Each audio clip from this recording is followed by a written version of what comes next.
Hi and welcome back to my channel.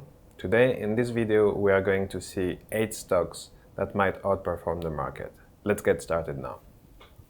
The first company that we are going to see together is Workday. Workday is a cloud-based company. Workday developed a software for HR and finance. The benefit about Workday is that everything is in the cloud, meaning that the management can actually get all the information about HR, about finance, get the last closing numbers and so on, and they don't need to process some reporting. So the process of HR and finance is speed up. So what they do is that they take care of anything about payroll, timesheet, absences, travel expenses. All of the expenses of the company are actually in one software and they put all the data together. In terms of financials, Workday has a revenue of 3 billion a year and they're actually heavily focusing on sales. They spend half of their revenue just in sales, so they really try to get new market and new customers. And finally, their revenue last year was up by 28%, which means that they are growing at a really fast pace and it makes it a really interesting investment. The second stock that we're going to see together is FSLY. FSLY is also a cloud-based company. FSLY, as opposed to Workday, is an infrastructure as a service, meaning that they build the infrastructure for companies like Workday to provide their service.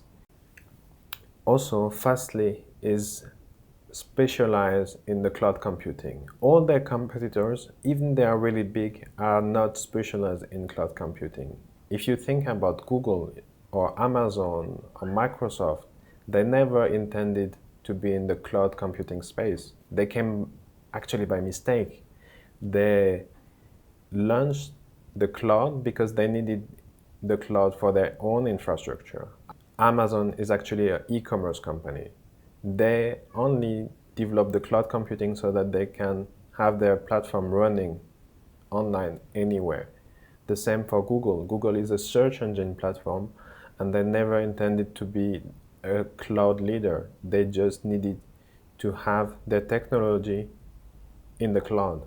The next company that we are going to see together is Chevron. Chevron has been in the business for 150 years. They have a huge history, but you might say, well, oil and gas is not really clean. It's not something that I'm looking to interest in my money in because I want to invest in green energy.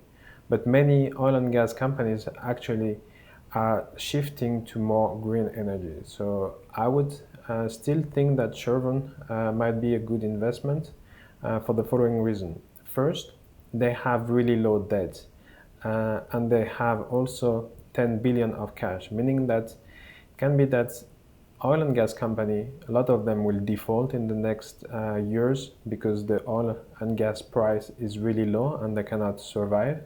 But because Chevron has really low debt and a lot of cash, they might survive to the for the time being, and then they will have higher margin because there will be less competition. Before we look into the next company, there is something I need to mention. Why great companies perform better than other companies? Is it because they have better processes? Is it because they can reduce costs or they have low price? I don't think so. I think the secret for great companies is actually that they can attract great talents. In this context, the next company is actually Paycom. Paycom is actually software that helps in all the HR process. It helps people to find great talents. It helps them to track their performances, do performances reviews, and if people are performing well in the company, then of course it helps them to promote them. That's why Paycom is a software that actually makes sense to help business grow. The next company is Incyte. Incyte is a biopharma company that helps to develop treatment for cancer. They are barely profitable. They spend a lot of money into research and development because they need to find some new drugs. They're actually focusing heavily on growth, meaning that they pay really low taxes. So they are not spending so much money in paying taxes, but rather in investing in the future. And that's why this kind of company might probably grow faster than other companies. The next company is Biopharmaceutical. They are like Incyte, a biopharma company, but the difference is that they spend much more in sales and less in research and development. And also, the kind of drug that they produce and they develop is for gene therapy. The last company for today is Linde, Praxair. They are actually a chemical company with a lot of different applications. It can be from food beverage to any kind of plastic processes and so on. So they really have diverse applications, and they come actually from a merger of a German company, Linde, and US company, Praxair. So the German brought actually the tech and the really deep technical background and knowledge-based chemical understanding, whereas the US company actually brought the operation efficiency. So I think it's a good merger of really solid technical background and operational expertise.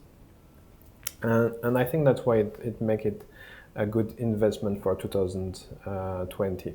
Last but not least, they also produce the oxygen and any kind of gas that hospitals need. And in this specific context, with the health situation, it might be also a good investment to invest in Linde. So today we covered 8 companies that might outperform the market. Those companies have different business models. They are from different industries, so that might really be helpful if you want to diversify your products or your portfolio. Having said that, there are a lot of other companies that might be super interesting to invest in. I have a list of all the companies and expected return based on machine learning, so I will also put this list in the description down below, so that you actually, if there is any other company that you might be interested in, you can check it out and you can let me know which one you would like me to cover next time.